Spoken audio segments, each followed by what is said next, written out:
Valley. Well, he knew that I had some drugs on me. And we were driving on this tour. We were going state to state in a minivan. And at a demo, Mike Valley comes and he says, "Look, Novak, I know you got some weed and maybe some other things on you.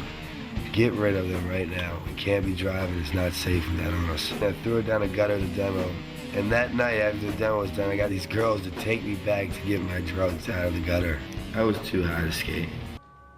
It took the skateboarding and reality star Brandon Novak 13 inpatient stays to find sobriety. Now he's working to help others find life after addiction. His book, Dream Seller, an addiction memoir, is now a New York Times bestseller. Brandon joins us now. Good morning. Thank you so much for being here. How are you? Thank you for having me. Yeah, it's such an interesting story too, because you grew up with good parents. You were telling us, good family life. So where did it become an addiction for you? You know, I believe my personal story is I was genetically predisposed, right? My mother's a nuclear physicist on the board of Mercy Hospital. My brother's an attorney in the White House, practices pensions and benefits. Then you have my father who died as a direct result of the disease of addiction. He never had a job a day in his life. He taught me one thing: if and when I go to prison, how to conduct myself.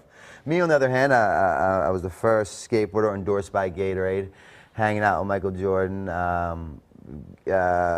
Tony Hawk had a private tutor that went with me, designing my pro model at the age of 15. In those movies, Jackass, those movies broke box office records. I was a millionaire a few times over. Later on down the line, I became a New York Times top 10 seller who had written an autobiography, addiction memoir. On the flip side of that coin, I found myself walking into my 13th inpatient treatment center. I just woke up from being on life support for 7 days. Wow. My mother had bought me a plot. People had taken life insurance policies out on me. My mother had sold 3 homes to financially pay for me to go to 2 different treatment centers. She had lost everything. She didn't know how to help me, so she simply went to God with one prayer, and that prayer consisted of, "God, please cure him, or kill me, because I can't take it anymore."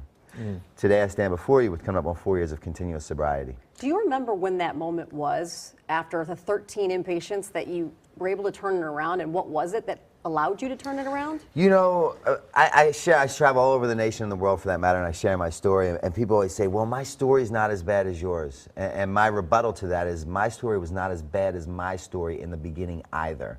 You know, I possess this, right? So I'm an addict, I'm an alcoholic. What that looks like, to summarize that, is that means I'm defiant by nature, I hate authority, and I will not conform unless it becomes my idea. You tell me what I need to do, I tell you why you need to get lost. Because I possess this job, and this job consists of knowing everything, right? So walking into my very first treatment center at the age of 17, I knew everything. Walking into my 13th treatment center at the age of 35, I was the kind of alcoholic that wanted to kill himself on a daily basis, but I didn't want to hurt myself in the process.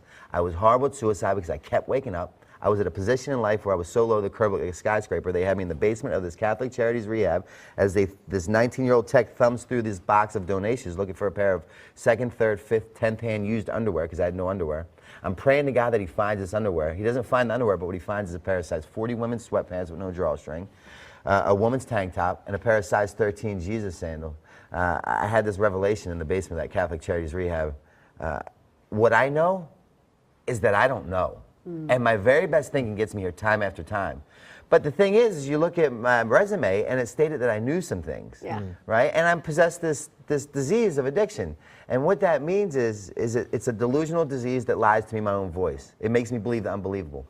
Diagnose me with HIV, I'm rushing to the hospital to get medication. I don't want to die, fatal disease. Diagnose me with cancer, I'm rushing to the hospital to get chemo. I don't want to die, fatal disease.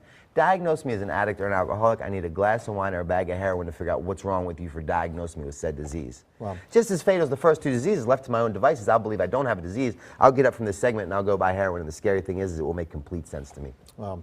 So we had mentioned your first book, yes, and you have another project you're telling us about. Yeah. I've had, I was awarded and blessed with the opportunity to produce and develop the first ever addiction graphic novel. I'm very proud of this. It has never been done. What I'm trying to do is I'm trying to people say, you know, how do we destigmatize?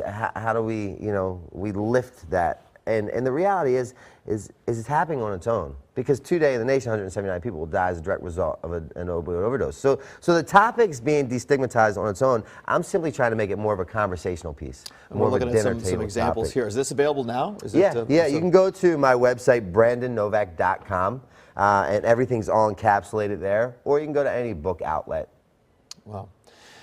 So real quickly, and we could be talking to you for the next 30 minutes about this, but a quick message that you say to young addicts who are trying to get their lives back on track. It's real simple. Your history does not have to dictate your future. The disease of addiction is not a death sentence. And as long as you're breathing, it's never too late. I could not do this thing alone. I am here in Chicago to visit our Naperville location. I work with Banyan Treatment Center, and I'm here to speak to the clients during a very tough, trying time, which is the holiday season, because we, as addicts, alcoholics, we feel that in treatment, we feel that we're alone, that we've been left behind because we see the quote-unquote normal people having New Year's Eve parties, celebrating. So I come here and I speak with them, I speak to them, and I hang out with them for the holidays to let them know that they're not alone. Because I can't do this alone, but we can do it together. So if you're out there struggling and you need help, call me personally and we will help you. And my phone number is 610-546-2608. Call me and we will find you the help that you need that's appropriate to what you suffer from. There's the information again here. The book, Dream Seller, an addiction memoir, now available. You have the number there that he's giving you directly. So that's pretty remarkable right there. You can contact him in that number. Again, 610-546-2608. Really appreciate your time this morning. Thank you for giving me the platform to share my message of promise, hope, and freedom. So God willing, someone after this interview, they'll say, because right, we're defined by nature, we hate authority, we will not conform unless it becomes our idea. My hope here is to give a message of attraction rather than promotion. So someone can watch this and they might, God willing, say, if that guy can do it, there's no reason why I can't. Let me call him, can you help me? That's how we start this journey of recovery. Thank you so much. Fantastic. Thank you for having me. All right.